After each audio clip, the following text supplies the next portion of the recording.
Shalom, sering dikasihi Tuhan. Hari ini kita akan merenungkan firman Tuhan yang terdapat di dalam Mazmur pasal 129 dengan tema bertahan dalam setiap pencobaan. Firman Tuhan dalam Mazmur 129 ayat 4-5 berkata, Tuhan itu adil, Ia memotong tali-tali orang fasik. Semua orang yang membenci Sion akan mendapat malu dan akan mundur. Demikian firman Tuhan.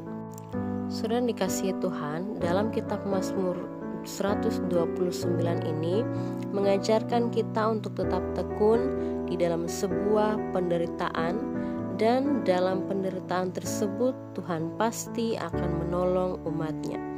Mazmur 129 ini juga berfokus pada iman yang teguh, doa dalam penderitaan, serta campur tangan Tuhan dalam setiap permasalahan yang ada.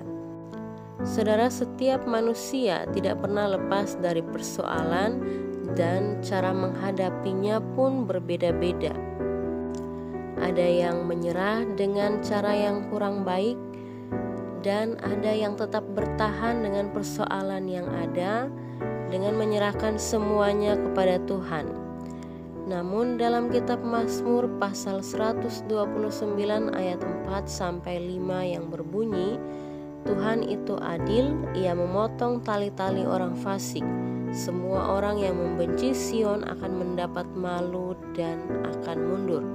Hal tersebut menunjukkan bahwa setiap kita yang menghadapi persoalan atau penderitaan yang ada, jangan khawatir, Tuhan akan menolong dan menyelesaikan setiap persoalan yang ada, seperti Tuhan yang menolong orang-orang Israel ketika mengalami penderitaan perbudakan di Mesir. Saudara, penderitaan atau persoalan yang ada tentu memiliki batasnya, dan tentunya Tuhan tidak hanya tinggal diam. Ia pastinya akan segera mengangkat kita dan memberikan kemenangan dalam persoalan yang ada.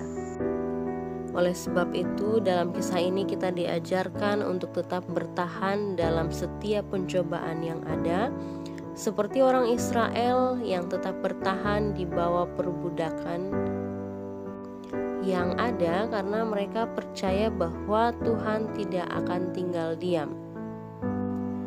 Masa-masa seperti itulah kita akan melihat pekerjaan Tuhan yang luar biasa bagi perjalanan hidup umatnya. Selain itu juga melalui pencobaan yang ada, kita diajarkan untuk mempercayai dan hanya mengandalkan Dia di tengah-tengah situasi yang ada, dan bukan mengandalkan manusia. Namun dalam setiap penderitaan dan pencobaan yang ada, satu hal yang perlu kita ingat adalah Tuhan satu-satunya hakim yang akan memutuskan persoalan kita, bukan manusia. Oleh sebab itu, marilah kita hanya mengandalkan Tuhan dalam setiap persoalan dan penderitaan yang kita alami. Selamat pagi dan selamat beraktivitas. Tuhan Yesus memberkati. Shalom.